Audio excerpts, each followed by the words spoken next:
खबर सबसे पहले रूस और यूक्रेन युद्ध से जुड़ी हुई आपको बता दें। दरअसल इस युद्ध को और भी ज्यादा घातक होने वाला है ऐसा अनुमान लगाया जा रहा है, क्योंकि अमेरिका अपना सबसे advance missile system HIMARS Ukraine को दे रहा है। इसका इस्तेमाल अमेरिका आईएसआईएस और इराक के खिलाफ कर चुका है। रिपोर्ट आपको दिखाते हैं। यूक्रेन में लगभग 100 दिनों से जारी युद्ध अब और विकराल रूप धारण कर सकता है। जमीन पर जारी युद्ध अब हवाई युद्ध में तब्दील हो सकता है, क्योंकि अमेरिका अपना सबसे एडवांस रॉकेट लॉन्चर यूक्रेन को दे रहा है। अगर ऐसा होता है तो युद्ध और भीषण रूप लेगा, क्योंकि रूस अब तक इस युद्ध में भारी रहा है, लेकिन अमेरिका की मदद से यूक्रेन रूस के खिलाफ घातक हमला कर सकता है। अमेरिका जो रॉकेट लॉन्चर सिस्टम यूक्रेन को दे रहा है, वो उसका इस्तेमाल तालिबान और आईएसआईएस के खिलाफ कर चुका है। इस रॉकेट लॉन्चर सिस्टम का नाम है हिमार्स। इसकी खासियत यह है कि एक मल्टीपल लॉन्च रॉकेट सिस्टम है। ये एक मोबाइल यूनिट है जो एक साथ कई सटीक निर्देशित मिसाइलों को लॉन्च कर सकता है। इसकी रेंज और सटीक टारगेट हिटिंग की वजह से हिमार्स को दुनिया के सबसे एडवांस रॉकेट लॉन्चर सिस्टम में गिना जाता है और अमेरिका यूक्रेन को यही M142 हिमार्स सिस्टम दे रहा है। इसमें MLRS का एडवांस वर्जन है, जो कि 1970 के दशक में अमेरिका और दूसरे देशों के लिए विकसित किया गया था। रूस और यूक्रेन के बीच जारी युद्ध का बीते कई महीनों से जारी है, लेकिन इस युद्ध के और भी ज्यादा घातक होने का अनुमान अब लगाया जा रहा है। इसी के साथ रुक करेंगे अगली खबर का। आपको बता दें, पाकिस्तान के लोगों को महंगाई का बड़ा झटका देते हुए पाकिस्तान सरकार ने पेट्रोल और डीजल की कीमतों में 30 रुपए की बढ़ोतरी कर दी है। पाकिस्तान में नई कीमतों ने दोहरा शतक लगा दिया है। हैरान करने वाली बात यह है कि पाकिस्तान में एक हफ्ते में ये दूसरी बार है जब कीमतें बढ़ाई गई हैं। पाकिस्तान में पेट्रोल, डीजल और केरोसिन के दाम 30 रुपए प्रति लीटर बढ़ा दिए गए हैं। फाइनेंस मिनिस्टर मिफ्ता इस्माइल ने गुरुवार रात कहा, सरकार के पास इसके अलावा कोई चारा नहीं। हमें IMF की शर्तों को भी पूरा करना है और मुल्क के हित को भी देखना है। खास बात यह है कि सिर्फ 6 दिन पहले पाकिस्तान में फ्यूल के रेट्स 30 रुपए प्रति लीटर बढ़ाए गए थे। पेट्रोल, डीजल और केरोसिन के साथ बिजली भी जबरदस्त झटका देने जा रही है। National electric power regulatory authority ने भी ऐलान किया है कि अगले महीने से बिजली 7 रुपए 91 पैसे प्रति यूनिट महंगी की जा रही है। अब 1 यूनिट के बिजली के लिए 24 रुपए 82 पैसे देने होंगे। वहीं पेट्रोल की कीमतें बढ़ने से सभी चीजों की कीमतों में असर देखने को मिलता है, लेकिन पाकिस्तान के वित्त मंत्री ने दावा किया है कि वो बाकी चीजों की कीमतों को स्थिर रखना सुनिश्चित करेंगे। उन्होंने कहा है कि सरकार ये सुनिश्चित करेगी कि गेहूं की कीमतें 70 रुपए प्रति किलो और 40 रुपए प्रति किलो पर बनी रहे। इससे पहले भी कीमतों की बढ़ोतरी हुई थी, जिसके बाद पीएम शहबाज शरीफ ने महंगाई का ठीकरा इमरान खान पर फोड़ा था।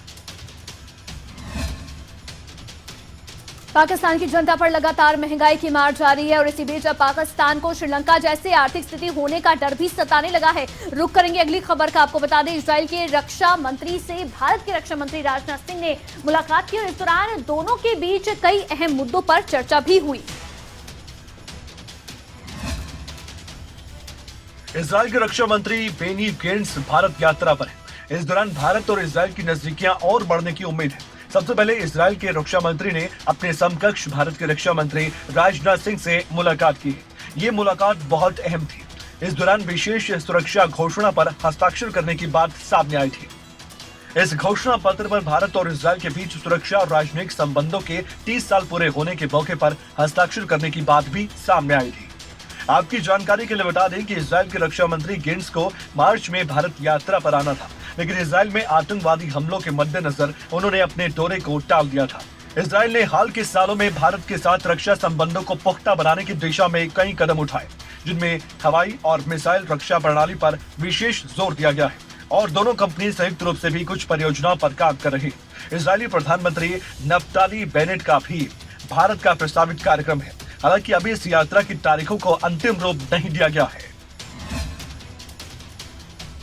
इजरायल के रक्षा मंत्री भारत के दौरे पर हैं, तो यहां पर उन्होंने अपने समकक्ष यानी कि भारत के रक्षा मंत्री से मुलाकात की और इस दौरान कई अहम मुद्दों पर चर्चा की गई है। रुक करेंगे अगली खबर का। आपको बता दें, दरअसल कश्मीर में आतंकियों की ओर से बैंक मैनेजर विजय कुमार बेनीवाल की हत्या के बाद विजय कुमार का अंतिम संस्कार किया गया और उनके गांव में गमगीन माहौल भी बना हुआ है।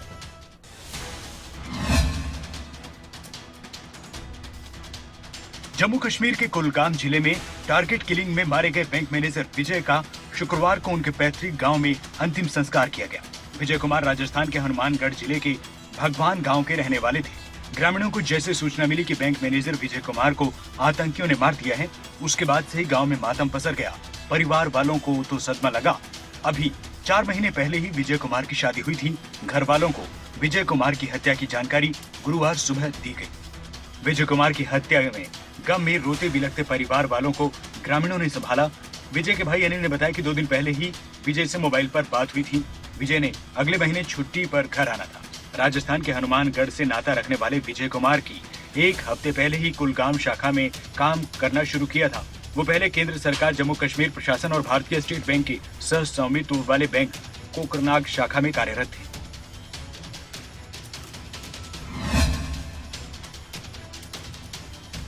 तो कश्मीर में इस समय लगातार टारगेट किलिंग जारी है और ऐसे में गैर स्थानीय और साथ ही कश्मीरी पंडितों को आतंकियों की ओर से लगातार निशाना बनाया जा रहा है। यानी कि टारगेट करके आतंकी अब लोगों को निशाना बना रहे हैं और आम लोगों को लगातार मौत के घाट उतार रहे हैं। ऐसे ही कल के ही दिन में यानी कि सिर्फ गुरुवार को ही 3 लोगों को निशाना बनाया गया। इसी बीच आपको बता दें कि इस समय लोग पलायन करने को भी मजबूर हैं। जिस तरह से लगातार टारगेट किलिंग हो रही है उसे देखते हुए अब कश्मीर के लोग डरे हुए हैं और इसीलिए अब पलायन करने को भी ये लोग मजबूर हैं।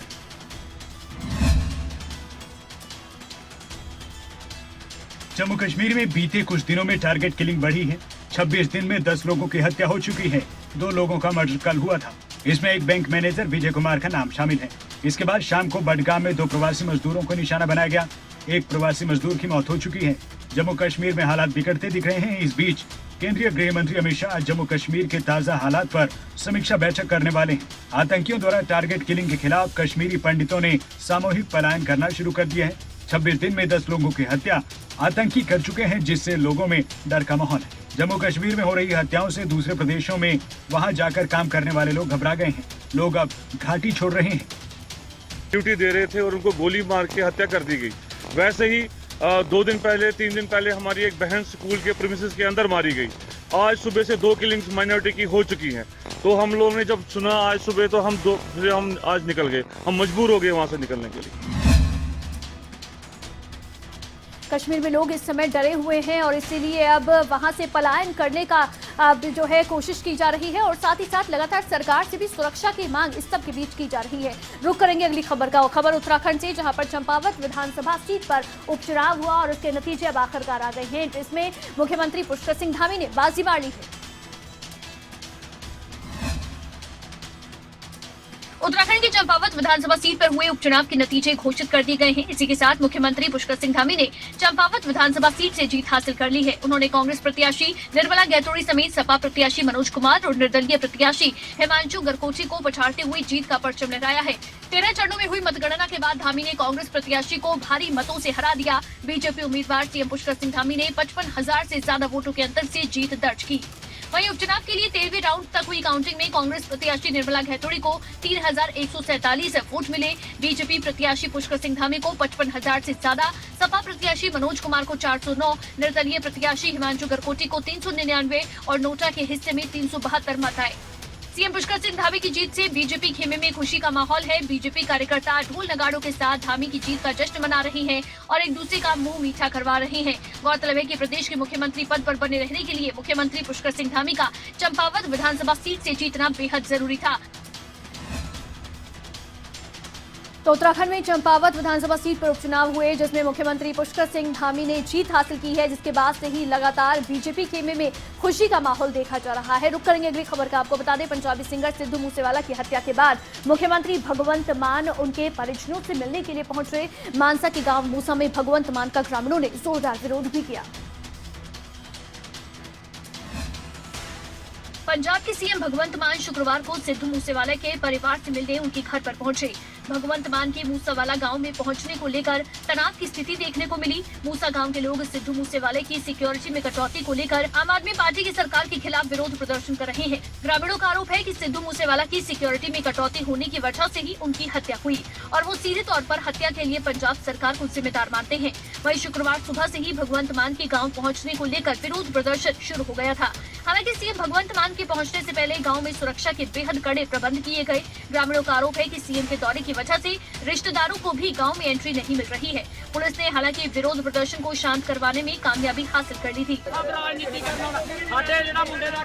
भगवंत मान है, आम आदमी पार्टी है, सरकार है। हालांकि भगवंत मान ने सिद्धू मूसेवाला के परिवार को मामले में न्याय दिलाने का भरोसा दिलवाते हुए कहा कि आरोपियों को कड़ी से कड़ी सजा दी जाएगी। सिद्धू मूसेवाला के परिवार का आरोप है कि सिद्धू मूसेवाला की सिक्योरिटी राजनीतिक मकसद के तहत हटाई गई थी।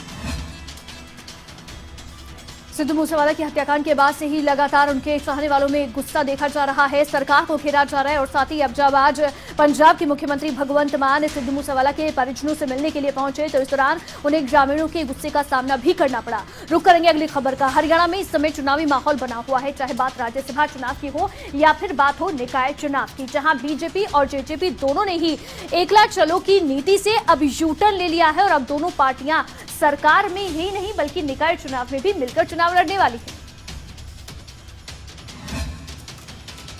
चंडीगढ़ में बीजेपी जेजेपी की संयुक्त बैठक हुई, जिसके बाद भाजपा प्रदेश अध्यक्ष ओम प्रकाश धनखड़ के साथ जेजेपी प्रधान महासचिव दिग्विजय सिंह चौटाला ने एक संयुक्त प्रेस वार्ता की, जिसके जरिए बीजेपी और जेजेपी के निकाय चुनाव में गठबंधन को लेकर ऐलान किया गया। तो वहीं सीटों पर भी बंटवारा हुआ है। ये तय किया है कि टोहाना, नरवाना, डबवाड़ी और नूह 4 स्थानों पर जेजेपी चुनाव लड़ेगी और 18 में से जो शेष 14 स्थान हैं उन पर भारतीय जनता पार्टी चुनाव लड़ेगी। और जिन जिन स्थान पर हम चुनाव लड़ रहे हैं वहाँ पर हम लड़ेंगे। बाकी जो बचे हुए स्थान जो भारतीय जनता पार्टी के हैं, भारतीय जनता पार्टी के हमारा प्रत्येक कार्यकर्ता मदद करेगा। बीजेपी जेजेपी गठबंधन के तहत 18 नगर परिषदों में से 14 पर बीजेपी तो 4 सीटों पर जेजेपी चुनाव लड़ेगी। तो वहीं 28 नगर पालिकाओं का फैसला जिला इकाइयों पर छोड़ा गया। तो ये बड़ा फैसला अब एक बार फिर से बीजेपी और जेजेपी की ओर से लिया गया। इससे पहले हालांकि बीजेपी की ओर से ऐलान किया गया था कि निकाय चुनाव में बीजेपी अकेले चुनाव लड़ेगी, लेकिन अब इससे यू टर्न लेते हुए बीजेपी और जेजेपी अब एक बार फिर से निकाय चुनाव मिलकर यानी कि साथ में लड़ेंगे। रुक करेंगे अगली खबर का। आपको बता दें, पंजाबी सिंगर सिद्धू मूसेवाला की हत्या के बाद पुलिस की जांच कई एंगल से इस समय जारी है। इस बीच हरियाणा के फतेहाबाद से एक सीसीटीवी फुटेज सामने आया है और इस सीसीटीवी फुटेज में एक बोलेरो जीप कैद हुई है। पुलिस ने भिड़ाना से 2 लोगों को हिरासत में भी लिया है। पंजाबी गायक सिद्धू मूसेवाला की हत्या के तार हरियाणा के फतेहाबाद से जुड़ गए हैं। हत्यारे जिस बोलेरो गाड़ी में सवार थे वो फतेहाबाद में सीसीटीवी कैमरे में कैद हुई है। साथ ही अब पुलिस ने गांव भिरडाना में छापा मारकर 2 युवकों को दबोचा है। दोनों को मूसेवाला हत्याकांड में किसी न किसी तरह से शामिल माना जा रहा है। पंजाब की मोगा पुलिस ने रात में फतेहाबाद में दबिश दी। मूसेवाला की हत्या में जिस बोलेरो गाड़ी को पुलिस ने जब्त किया है वो फतेहाबाद में दिखाई दी। शहर में कई स्थानों पर लगे सीसीटीवी कैमरे में ये गाड़ी कैद हुई है। गाड़ी में कुछ लोग बैठे भी दिखाई दिए हैं। पुलिस ने भिरडाना से छापेमारी के दौरान 2 लोगों को हिरासत में लिया। मोगा पुलिस के साथ फतेहाबाद सीआईए टीम भी थी। पुलिस ने जिन लोगों को दबोचा है मोगा पुलिस उनको पंजाब लेकर जाएगी, जहां उनसे पूछताछ होगी। हत्या से 4 दिन पहले यानी 25 मई को बोलेरो गाड़ी को रतिया चुंगी से जाते हुए फुटेज में देखा गया। फिर ये गाड़ी हांसपुर रोड कट से होते हुए हांसपुर साइड रवाना हो गई। दावा किया जा रहा है कि ये वही बोलेरो है। सिद्धू मूसेवाला हत्याकांड मामले में इस समय लगातार पुलिस की जांच कई एंगल से जारी है और ऐसे में इस हत्याकांड के तार फतेहाबाद से भी जुड़ते हुए नजर आ रहे हैं और इस एंगल से भी फिलहाल पुलिस लगातार जांच कर रही है। रुक करेंगे अगली खबर का। खबर अंबाला से। आपको बता दें, अंबाला में युवाओं ने बड़ी संख्या में इकट्ठे होकर पंजाबी गायक सिद्धू मूसेवाला के लिए कैंडल मार्च निकाला और साथ ही श्रद्धांजलि भी दी। इस दौरान युवाओं ने पंजाब सरकार के खिलाफ नारेबाजी करते हुए रोष जताया।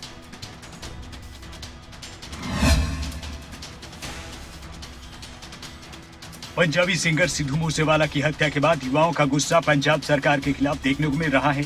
अंबाला में युवाओं ने पंजाब सरकार के खिलाफ नारेबाजी की। मामले में पंजाब सरकार की तरफ से सुरक्षा वापसी के फैसले का विरोध किया गया। लगातार पंजाब सरकार सवालों के घेरे में है। अंबाला में युवाओं द्वारा सिद्धू मूसेवाला को श्रद्धांजलि अर्पित की गई। पंजाब सरकार के खिलाफ नारेबाजी करते हुए शहर के अलग अलग बाजारों में जगाधरी गेट चौक तक रोष मार्च निकाला गया। युवाओं ने सिद्धू मूसेवाला अमर रहे, पंजाब सरकार मुर्दाबाद के जमकर नारे लगाए। युवाओं का कहना है कि पंजाब सरकार के फैसले की वजह से सिद्धू मूसेवाला हमारे बीच नहीं है। युवाओं ने इस मामले में सीबीआई से जांच कराने की मांग की है। दोषियों को सख्त सजा दिलवाने की भी मांग की है। पंजाबी गायक सिद्धू मूसेवाला को 29 मई को पंजाब की मानसा में गोली मारकर हत्या कर दी गई, जिसके बाद देश भर में इस घटना को लेकर रोष देखने को मिल रहा है।